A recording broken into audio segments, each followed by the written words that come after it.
Electric vehicles పై రోజు రోజుకు ప్రజల్లో క్రేజ్ పెరుగుతోంది.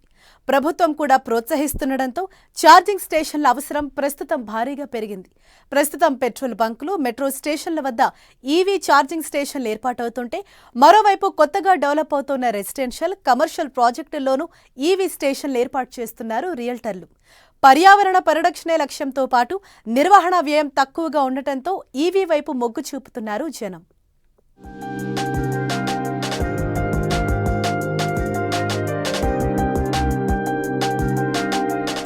హైదరాబాద్లో పెరుగుతున్న ఎలక్ట్రిక్ వాహనాలు, భవిష్యత్ మొత్తం ఈవీదే అంటోన్న పలు అధ్యయనాలు, విరివిగా అందుబాటులోకి వస్తున్న ఈవీ ఛార్జింగ్ స్టేషన్లు, వసతుల జాబితాలో చేరిన ఈవీ ఛార్జింగ్ స్టేషన్లు.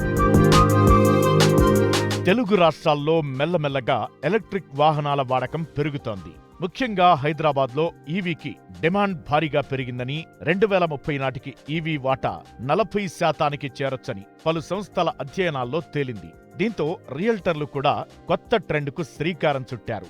తమ ప్రాజెక్టుల్లో ఎలక్ట్రిక్ వాహనాలకు ప్రత్యేక ఫెసిలిటీస్ కల్పిస్తున్నారు. రెసిడెన్షియల్, కమర్షియల్ నిర్మాణాల్లోని వసతుల జాబితాలో ఈవీ ఛార్జింగ్ స్టేషన్లను చేర్చుతున్నారు.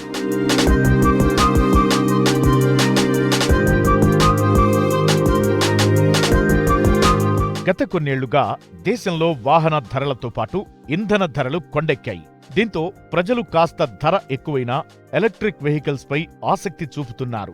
ప్రభుత్వం సైతం ఈవీలకు అనేక ప్రోత్సాహకాలు ప్రకటించడం ఈ ఇండస్ట్రీకి బూస్టింగ్ గా మారింది. దీంతో ఈవీ ఛార్జింగ్ స్టేషన్ల అవసరం భారీగా పెరిగింది.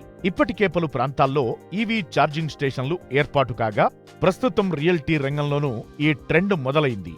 జిమ్, స్విమ్మింగ్ పూల్ అంటూ ప్రకటించే వసతుల జాబితాలో ఈవీ ఛార్జింగ్ పాయింట్ కూడా చేరింది. ప్రస్తుతం పలు ప్రాజెక్టుల్లో సర్వీస్ ప్రొవైడర్ల సహాయంతో ఈవీ స్టేషన్లను ఇన్స్టాల్ చేస్తున్నారు. పెద్ద స్థాయి ప్రాజెక్టులు, గేటెడ్ కమ్యూనిటీలలో అసోసియేషన్లు వీటిని ఏర్పాటు చేస్తున్నాయి. ఇందుకోసం వినియోగదారులపై నిర్ణీత రుసుములను వసూలు చేస్తున్నారు. రానున్న కొత్త నివాస సముదాయాలలో 5% పార్కింగ్ స్థలాన్ని ఈవీ ఛార్జింగ్ స్టేషన్ల కోసం కేటాయిస్తారని ప్రాపర్టీ కన్సల్టెన్సీ జేఎల్ఎల్ ఇండియా తన తాజా రిపోర్ట్లో తెలిపింది.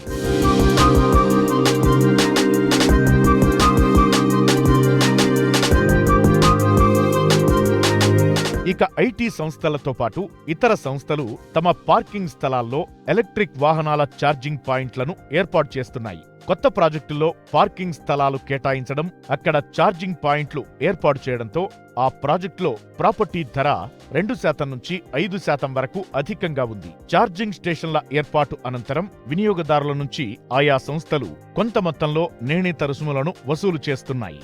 ఒక అవేర్నెస్ వచ్చేసింది ఎలక్ట్రానిక్ వెహికల్స్ అంటే ఏంటి, ఎగ్జాక్ట్లీ దానివల్ల యూసేజ్ ఏంటి అనేది. సో దట్టు అవేర్నెస్ పెరగడం వల్ల ఏమవుతుందంటే, రెసిడెన్షియల్ గేటెడ్ కమ్యూనిటీస్లోను, కమర్షియల్ ఐటీ పార్క్స్లోను అండ్ మిగతా కమర్షియల్ బిల్డింగ్స్లో కూడాను సపరేట్ ఎలక్ట్రానిక్ వెహికల్స్కి ఒక అలొకేటెడ్ స్పేస్, డెసిగ్నేటెడ్ స్పేస్ ఇచ్చి అక్కడ పాయింట్స్ పెట్టుకోవడానికి కూడాను అన్ని కమ్యూనిటీస్ ఆల్రెడీ ప్లాన్ చేశారు, కొన్ని చేస్తున్నారు, కొన్ని ఆల్రెడీ ఇంప్లిమెంట్ కూడా అయినాయి.